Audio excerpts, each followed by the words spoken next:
Hello, everybody, and welcome back to another episode of the Phil Elverum Discography Breakdown Series. I'm getting really good at saying that sentence, despite how sort of complicated it is to say.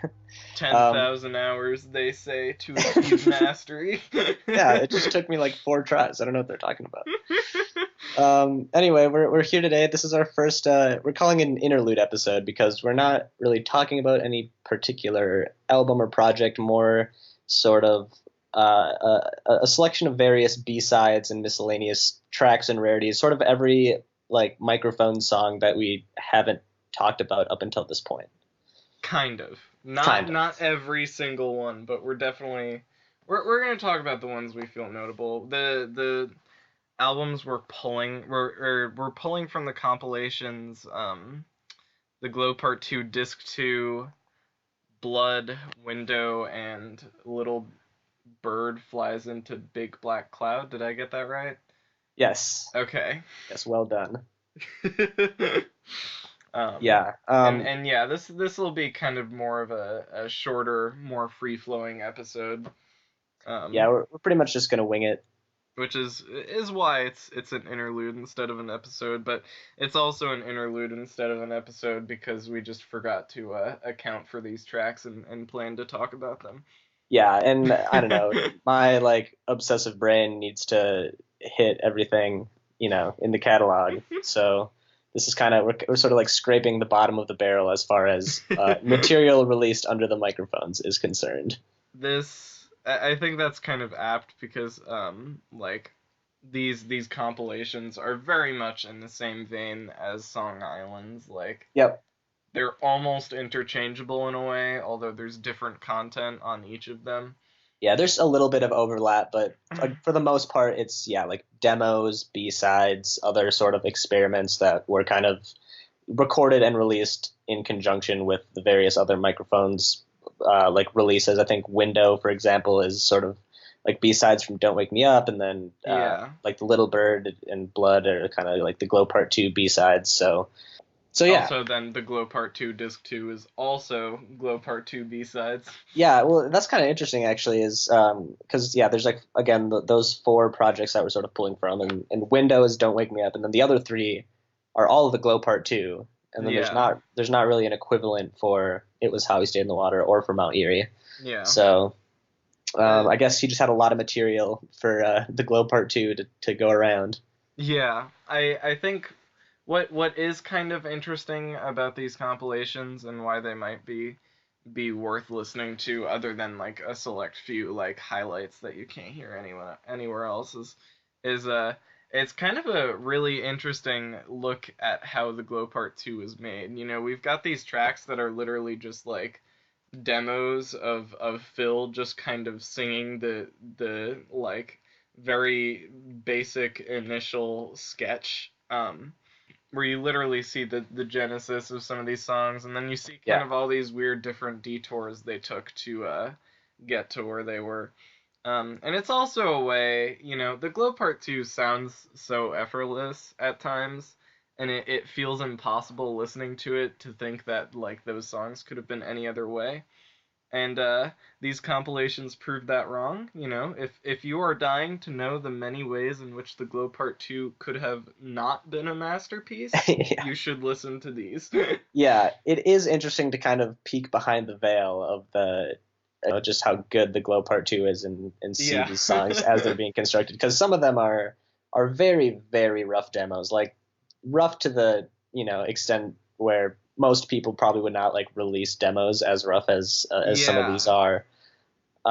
Like just specifically on the project Blood, there's a bunch of, like you were saying, kind of, I feel like you're hearing the literal genesis of some of these the Glow Part 2 songs. Like it almost sounds like he's kind of Yeah. like walking down the street and just like singing the songs, or just like singing the lyrics to some of these songs like into a microphone or something without any like instrumental backing. It's just kind of like, I don't know, maybe that's like the actual first instance of the song coming into his head and you're actually hearing that. And the tracks are an indication of that too. It'll be like samurai sword being made up. Yeah, exactly. Yeah. And then you'll get a lot of some of the elements will get kind of pulled apart. Like you'll have the drums from this song, or the horns from this song, or the piano from this song, and it's sort of just like the individual elements released separately, Yeah.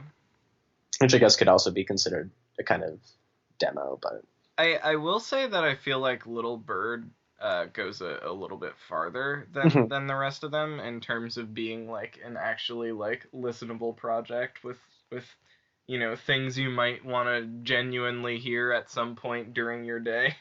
agreed. Yeah, Rather than just sort of like fill scholarship.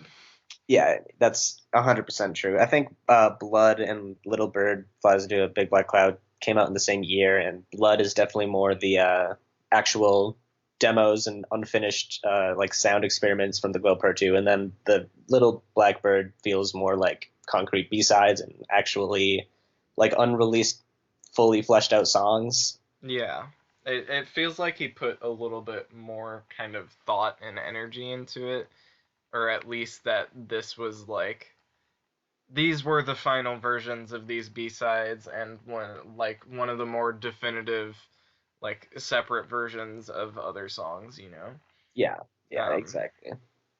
and it's got the Glow Part 2 sequel on it, which is also on the Glow Part 2 disc 2 in a slightly different form, and Yep. it's really amazing on Little Bird, which I didn't expect. I thought it was just going to be the same when I went into it because I don't know, it's same title and Yeah, but like and I had already heard the version that's on the Glow Part 2 disc 2, but it's actually a lot more polished, a lot more fleshed out and yeah. just like really quality, like at least like equals some stuff from like his earlier studio albums. Yeah, and I don't know. I think that's sort of a good jumping off point into some of the some of the specifics, some of the actually like some of the particular tracks we were enjoying Yeah. uh, from these albums. I think Little Bird Flies Into a Big Black Cloud is again sort of the most coherent one of these projects, and Which is it's kind of a shame because it's also like the hardest to find. yeah, right, yeah. It's I think he it's he only printed 400 copies and hand painted all the covers. I guess maybe that was that particular session with Kyle Field. Um, right. and like it's expensive if you can find a copy. And it's not on streaming or it was never printed to CD. So Yeah, I think it's a version of it is available on his Bandcamp, but okay, one of the things I was noticing was that for some reason the like the track lists for the vinyl version, for not even just this one, but also Blood and maybe even Window, the track lists are different on the physical releases than they are on streaming. I don't know if they're like different songs really, entirely, or if I mean, some of them are like really long song titles. I don't know if there's like a sort of character limit on like the streaming services or something like that. But it is interesting to kind of note that distinction. Like maybe there is some sort of tangible difference between the physical and the digital releases. I'm not sure. that is interesting, and sadly we are just going to have to keep wondering about that because Yeah. the only copy of Little Bird on sale on Discogs is from The Business and Anna Cortez, and it's a test pressing, and they want $145. Yeah. Maybe Which someday. I'm like, I guess fair, but still Yeah. overwhelming. Yeah. I mean, I feel like I'm a pretty diehard fan, and I don't know. I'm not in the position to like dish that out Yeah, for this yeah, thing, but again, just kind of going back, it is an enjoyable project nonetheless. In terms of what it sounds like, it's it is still. I'm trying to figure out how to phrase this. Like the songs themselves are fleshed out, but they are still very unadorned. There's not a lot of right, yeah, elements to it. It's still very stripped down. A lot of piano specifically. Like the first several songs are actually kind of just Phil and the piano, which is an interesting combination for him. I think you don't necessarily hear him on the piano all that often. as much as this might have been spawned at the same time as the Glow Part 2, it's definitely not the maximalism of that album. No, yeah, yeah, exactly. It's sort of the opposite in a way. Like I think it's the emotional weight behind it is similar, but yeah, in terms of how it sounds, it's definitely a lot more kind of stripped back. Yeah. You could, I think, I don't know. I said that it was like Dawn, but with a piano instead of acoustic guitar, and not necessarily in like the sheer quality of the songs, but just sort of in the kind of low keyness of the whole thing. Yeah. But yeah, just to I guess actually talk about some specific B sides here that I liked. Think this thing kind of flows really well. I think the first like four songs are called "I'm Like You Tree," "I Show You Myself as a Fruit Tree," "I Was Afraid All of the Day," and "Underlying Tone of Threat." And those four songs are kind of the first four. They just kind of flow into each other, Yeah, like they were the same song but four parts. exactly. And those are the first four before it starts getting into kind of like demos and stuff from the Glow Part 2. But they're really good. I think the piano sounds really good. He's it's kind of similar to the drumming thing. I feel like he's able to get a really emotive sound out of the piano on some of these songs. Like he's even though it is stripped down and it's just him and the piano, he's like kind of hitting the notes pretty hard. It's still got some kind of gusto in there. Yeah. Yeah, that I don't know, that makes sense for Phil, you know. Right. Yeah. No. Especially because Absolutely. at the time, he was doing stuff in the studio where, he'd place the microphone 40 feet away from the piano and just hit the notes as Right. hard as he could. Exactly. Exactly. But Phil, like, as much as he's not like, I don't know, a classically trained musician or anything, he's still really well equipped to Mm. make emotive sounds and kind of understands his instruments in an intimate way. For sure. And I would say that, yeah, he is obviously not like classically trained or anything, but he is still very technically proficient in a lot Oh of yeah, ways. Like even when I yeah, saw him live, like, uh, I mean, just the guitar playing, which is all it was, is him and his guitar, but it was like, I mean, basically indistinguishable from like the studio versions of the songs. Like he yeah. really kind of has mastered uh, his craft, I guess. Phil's craft is such an expansive thing too. Yeah. I just mean in terms of all the different stuff he does. So it's crazy that he's gotten so good at like most of it. No, definitely. Um, One other song I want to mention on Little Bird Flies into a Big Black Cloud is, well, I guess starting with Water is Wide, which is another very pretty organ song. But starting from there to the end of the album, it's kind of this mixture of these stripped down piano tracks and then like spoken word, like poetry, basically. Um, and the whole last like seven songs are kind of just like a medley of poems and really stripped down songs that flow together in a pretty neat way, which is not something I guess you hear that much just in general, like kind of putting like spoken word in between songs. Kind Yeah, of cool. yeah. That's very up my alley for sure. Um, Yeah. Especially because of like the way in which I mix poetry with my photography and stuff and Yeah, the that's kind true. of That's true. performances I do. Yeah.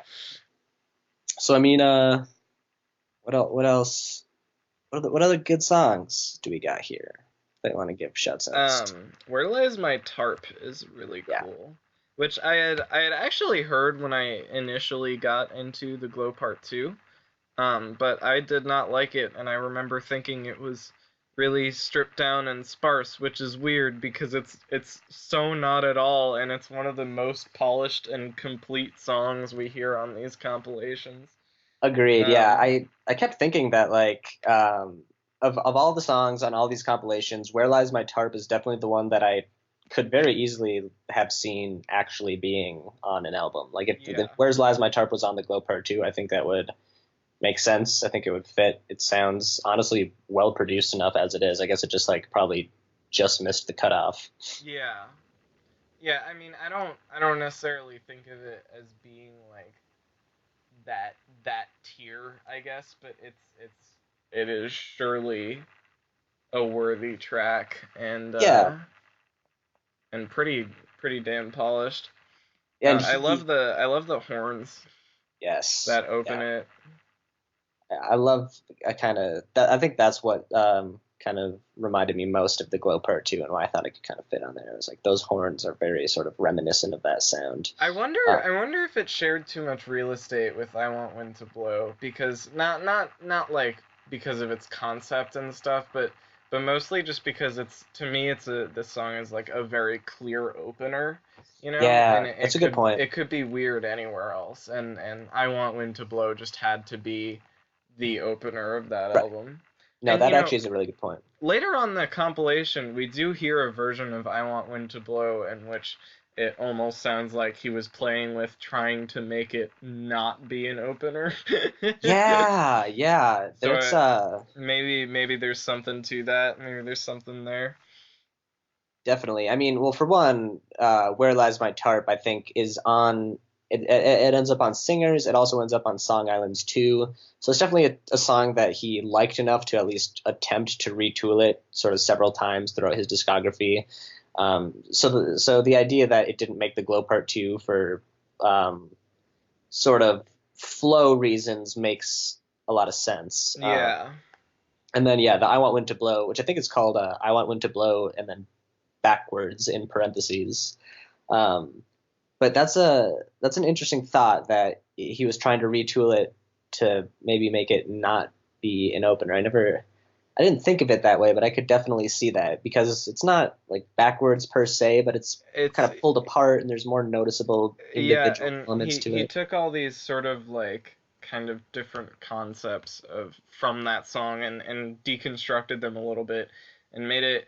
I remember thinking it sounded kind of like a Mount Erie track almost, not Mount Erie the band, but the album Mount Erie. Right. Yeah, Um, and it also kind of takes in other sounds from the album. It almost sounded like he was trying to turn it into like a coda for the record, or like, I don't know, yeah. something. I don't know. I'm like, yeah, if that Some were the sort of like case, ladder anchor track, which yeah, is yeah, yeah. interesting.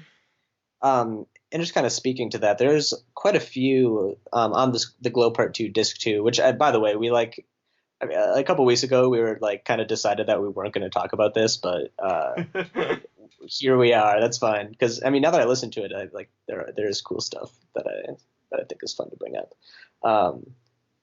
The Glow Part 2 version on this, like the song, the Glow Part 2 version is similar to I Want Wind to Blow, where it's like all the same elements, but they're like in a slightly like different order, and it's like just mixed slightly differently, and the arrangements are just slightly different. So it's kind of interesting to see.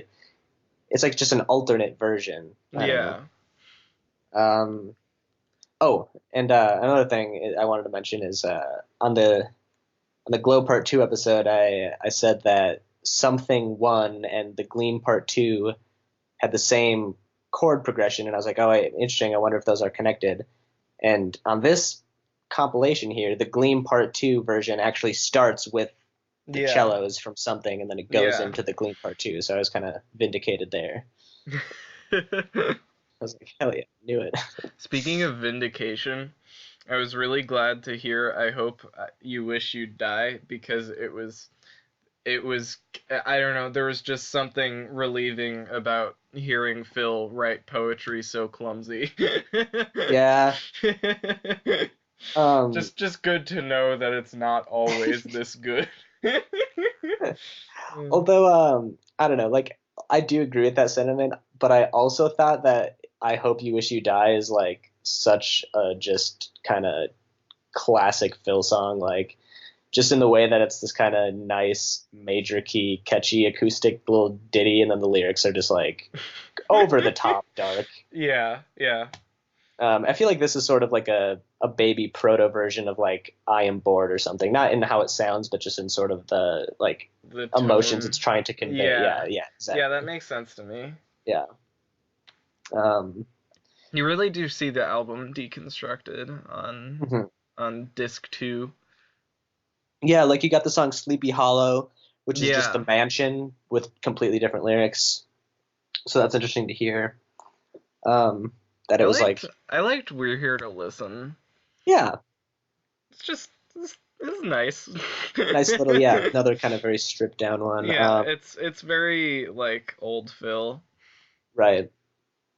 What else we got here? Oh, I'm Like You Tree, which is also on Little Bird Flies Into a Big Black Cloud, is very similar to a song No Inside, No Out from No Flashlight. Huh.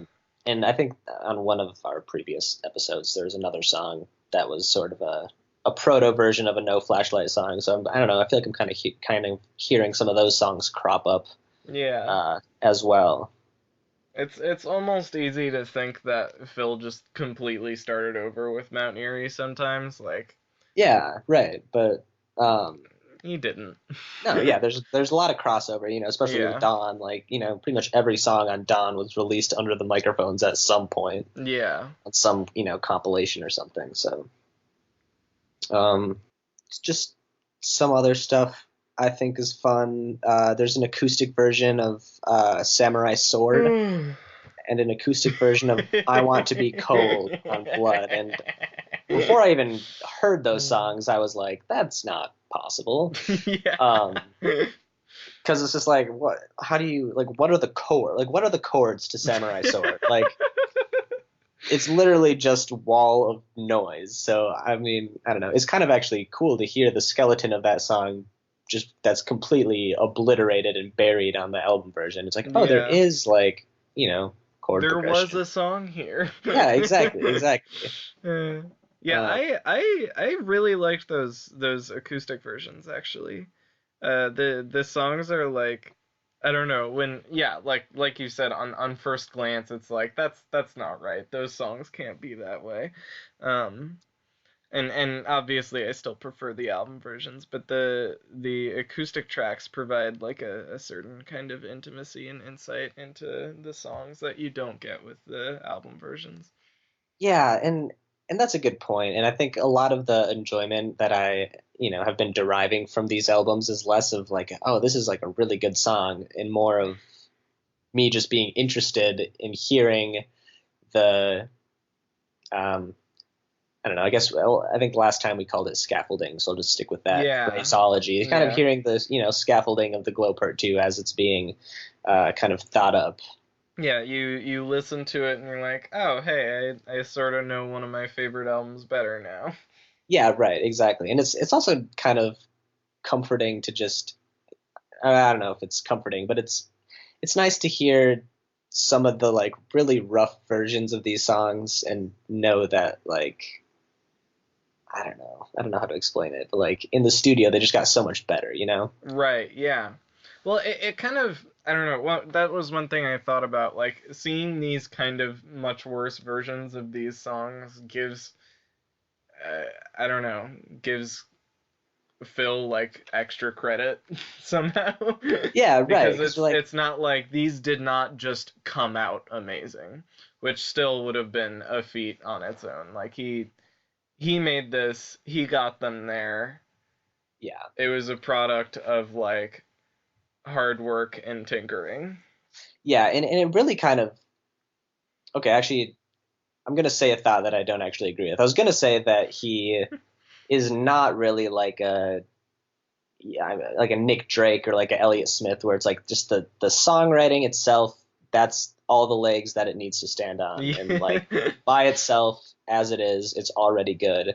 And that's not to take away from Phil's songwriting talent, which he Yeah. obviously has, and he obviously Obviously would go we on to do that exact thing that I'm saying he can't do. But it's nice to hear like you can just really hear how good he is in the studio, like the actual kind of studio magic he can just put yeah. on some random demo and make it sound amazing.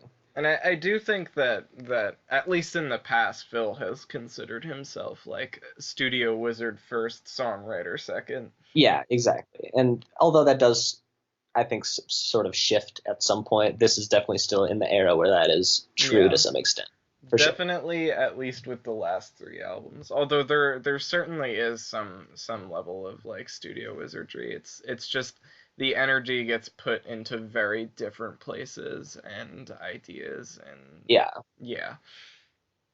And I think that's what's so rewarding about some of the like later Mount Erie material that we'll eventually get to is that is sort of a perfect marriage of both sides of that coin. There's albums that he'll release where like the songwriting is really top notch and the production is also really top notch, and it's kind of like he at some point he kind of mastered both at once. Yeah.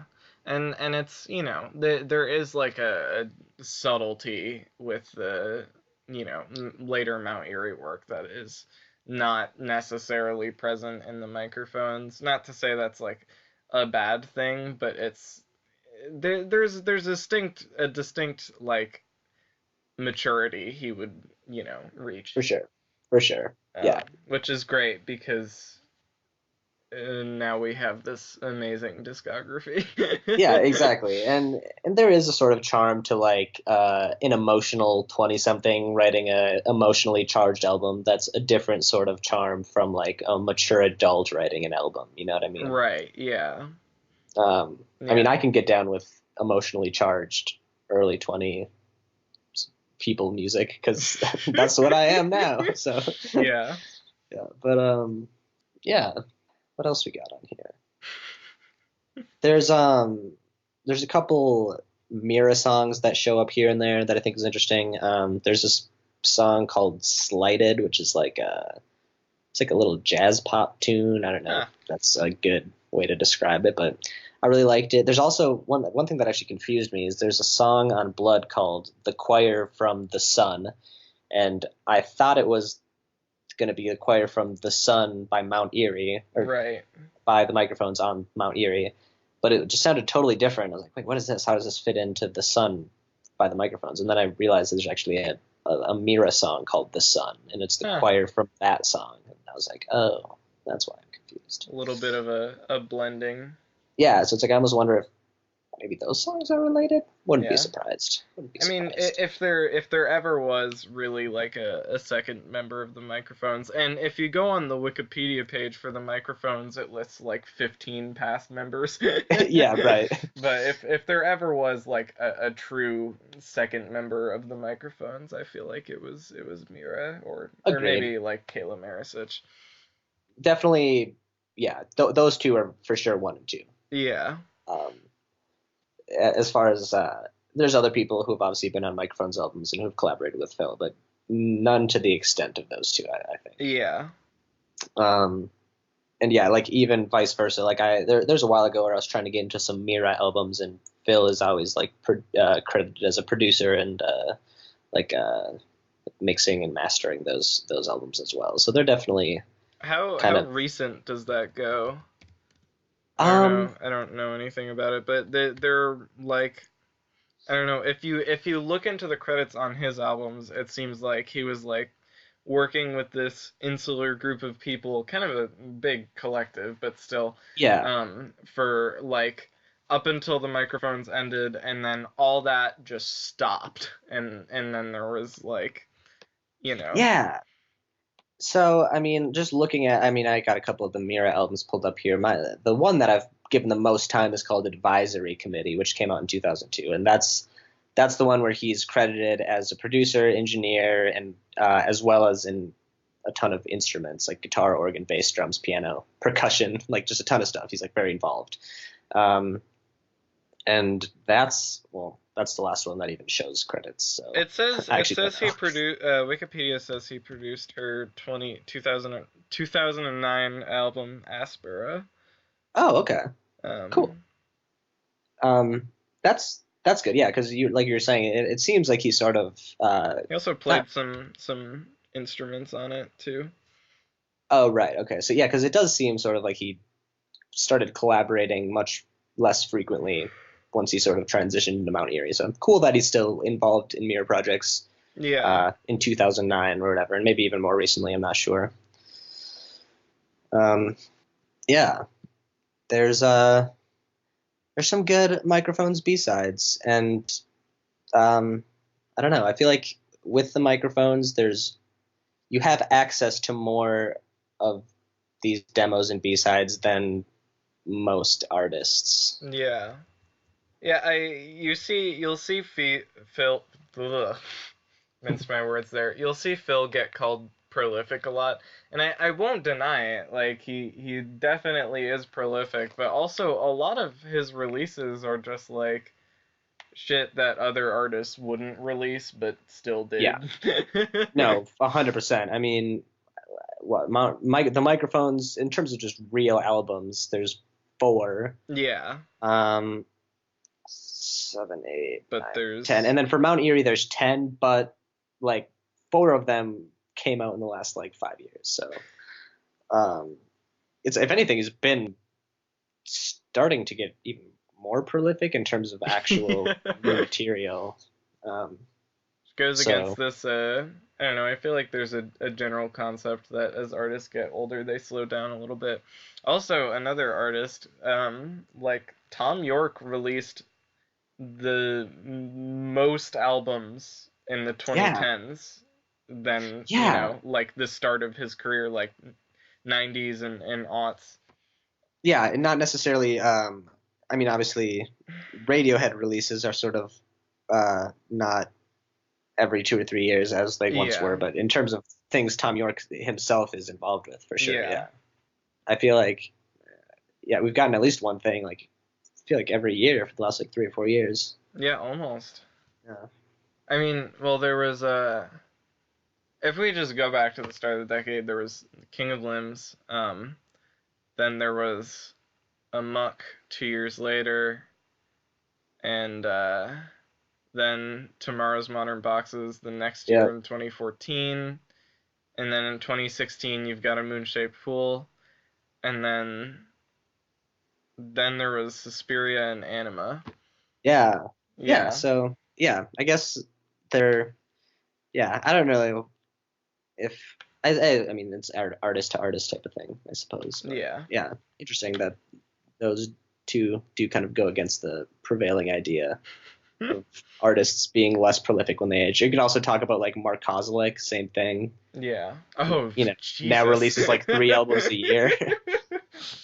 Mark Kozelek is it's like an exponential graph. Like, in 2030, he's going to be releasing like an album every 3 weeks. Mark Kozelek's album a day project. He's going to be the one to complete the Sufjan 50 States thing, but he's going to do it in 1 year. He would fucking do something like that. For sure, absolutely. Like, that fits perfectly into the like kind of crotchety, like, cranky old man ethos he's building. Except like 45 of the 50 are going to be him just like singing the like Wikipedia article over like a couple of guitar chords. Just every once in a while, one of them is somehow a masterpiece. Yep, exactly. And I see Phil on a sort of similar trajectory, honestly. Not only in the way that he's writing his songs.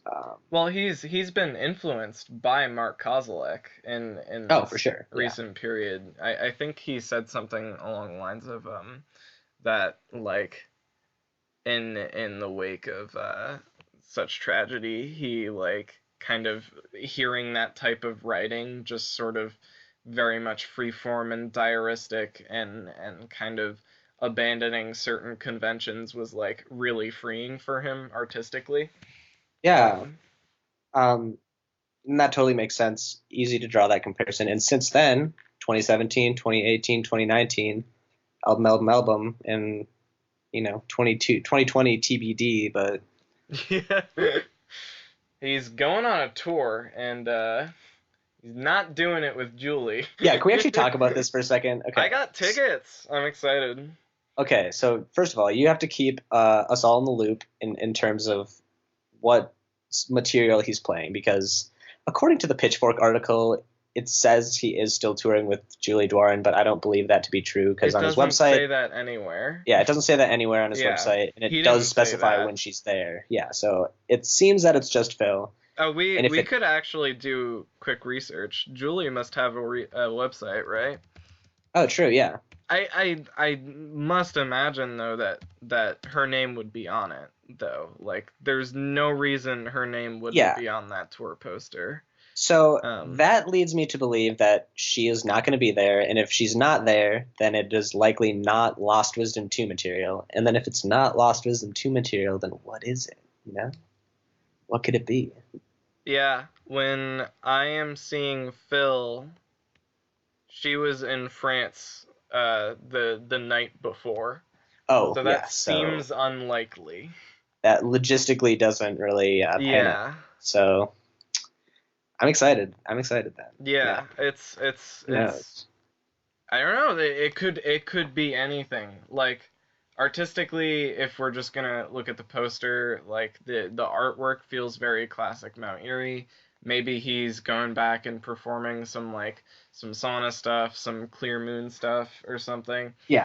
But also he has expressed a lack of interest in his old songs Mm-hmm. throughout his career and especially in the past few years, and so it's not hard to imagine that he'll be out here premiering new material, and I get to go to the first show. Yeah, exactly. It is not out of the realm of possibility at all. And those only two options being that A, he's performing old Mountaineer material, or B, he's performing new material are sort of both equally exciting prospects for me. Like, Yeah. no matter what, that's going to be cool to Yeah. hear. And I mean, Lost Wisdom 2 wasn't necessary. Like, I don't know, the time in between Now Only and now, when you compare it to like the time between like within 2008 when you released both Lost Wisdom and Dawn, like it seems within the realm of possibility that like Julie came in, they just banged out Lost Wisdom 2 in like a day, and like all the other times since Now Only has been dedicated to like some other type of material. I don't Yeah. know. It seems possible at least. Definitely, yeah, possible. Also, I at the show, I did get to see uh, Phil and Julie perform in Boston, and at the show, she said that she was wrapping up her new album and was hoping to tour it in the U.S. Oh, for like a couple dates this year. She said it was the first time she'd been in the United States for a tour in a long time, and she was enjoying it. So that's so exciting. it seems unlikely unless they were like literally each performing their own material that they would be at a show together next year.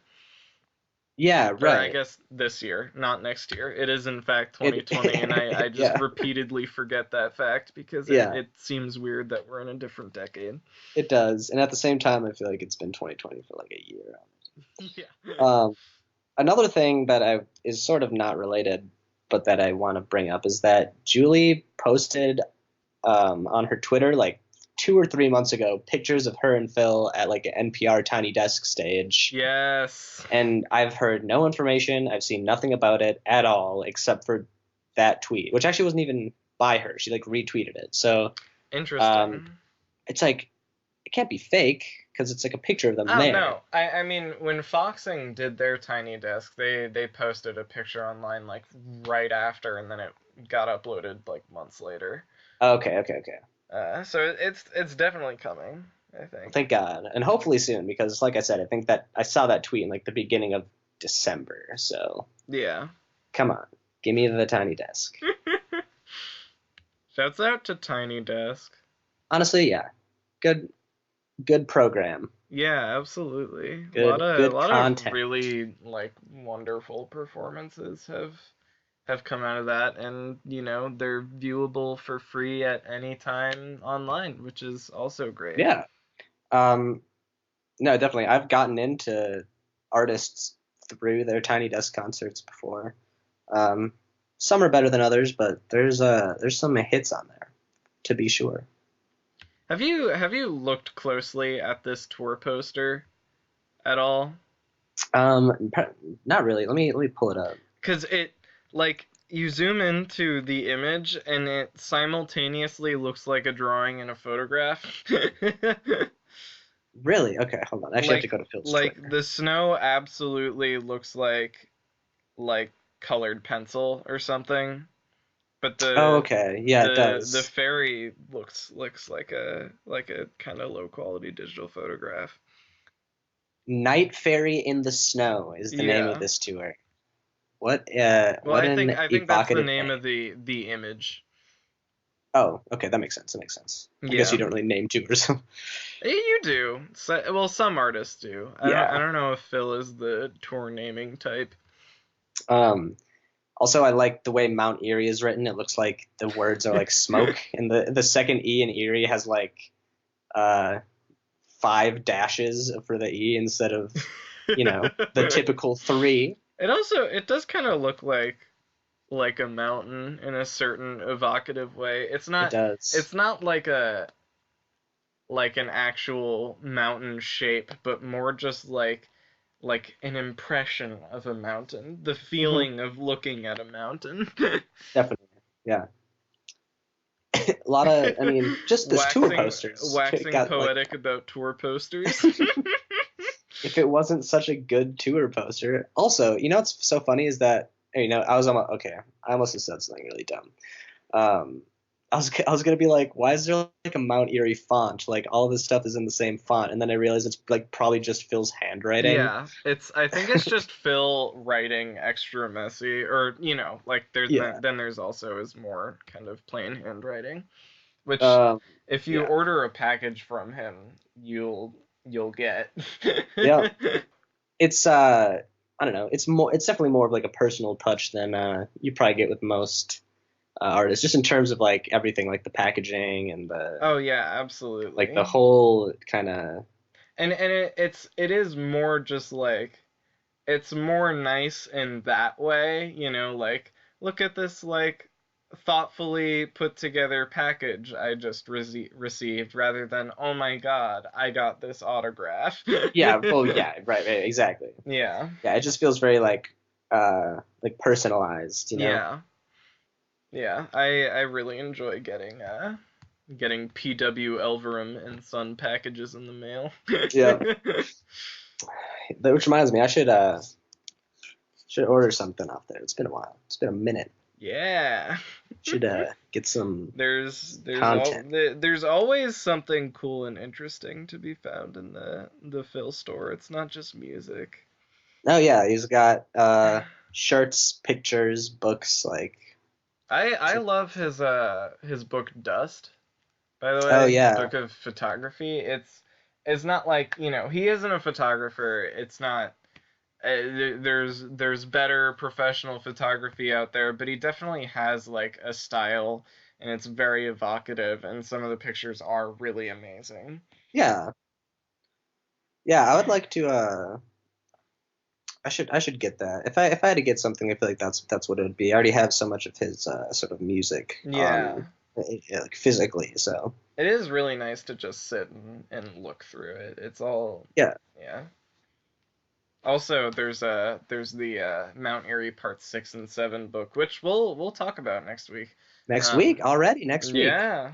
Uh, Probably not in depth because I imagine I am the only person who owns it, but there's some crazy photos in that. Just Hell yeah. yeah, film photography, really cool, folks. Yeah, no question. And I mean, just the cover art of that. Um, I don't know. Is that an EP? Mount Erie's I Part Six don't and know Seven. where I think it's kind of an EP.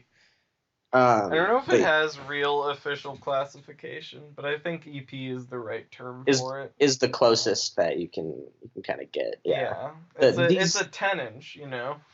right, and those distinctions are sort of kind of blurry, especially with Phil's music. It's like Yeah, albums are there's some albums that are kind of albums and kind of not albums and kind of like yeah. compilation neat. Yeah, It's blurry everywhere. Like that's true. Pink Moon in my brain is one of the most gargantuan albums ever made, and it's like 23 minutes long or something.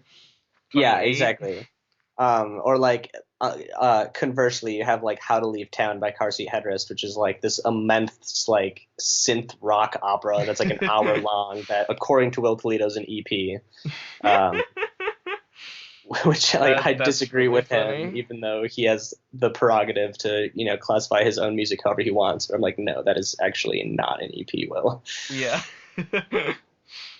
Okay, yeah. Pink Moon is 28 minutes. Uh, Also, Someday we'll do Pink there's Moon Cats. there's a yes, we will. That has been in the making for like 2 years. Yeah. Except it's sort of, we aren't doing anything. We're just it's a thought. It's Yeah. always there. I bought a Nick Drake textbook for it. Yeah, I also have. See, you know what? That's the thing, though, is like I have a Nick Drake book too, and so I feel like we're almost sort of forced to like read a whole book in order to do the episode, just because like we have Yeah. it and the information's available to us, we might as well use it. Whereas for this podcast, we can just kind of like bullshit our way through it. But it would that keep your eyes peeled for that Yeah. someday. Yeah. Should we maybe like wrap up this recording soon? Maybe. I was certain this was gonna be like 15 minutes, and then we spent 10 minutes talking about a tour poster. Yeah. Well, hey, this is the interlude episode, This so is true. what do you want from us? All right. Well, yeah, we'll quote unquote see you guys next week with our no flashlight episode. It'll be nice to talk about a real album again. It will. Yeah. Also, think we it's will have a guest, which is exciting. Yes. At Monrovian Prince on Twitter. Will Founder will be- of this podcast. Yes, he'll be on there, and we're also talking about Mount Airy Part 6 and 7, I believe. It'll be Yes. Yeah. both of them together. Yeah. Which I'm excited for. I haven't done a real like good deep dive on Mount Erie Parts 6 and 7, but Known World and Unknown World are like one of my favorite 1-2 punches in his They're great. discography. They're great. No Flashlight is great. I think No Flashlight's one of, similar to how Mount Erie was, it's a very unique album. Not really a whole lot that sounds like it. It's kind of like the Glow Part 2 Night Mode. So I'm excited to talk about that one too. It'll be a good time. Yeah. Man. You know what? No, I should. Well, yeah. I was just gonna say something about the percussion that opens up Unknown World, cause what the fuck. Sneak peek. Yeah, I'll be saying something just ridiculous about that next episode. I'm looking forward to it. Well, actually, you can tell me when we stop recording. Yeah. Well, I mean, I don't mean I have that formulated. Now I have a certain amount of pressure. Oh, okay. Yeah, I it have better to be perform. Okay, all right. Yeah, we got to wrap this up. Yeah. All right. All right. Bye, everybody. Goodbye.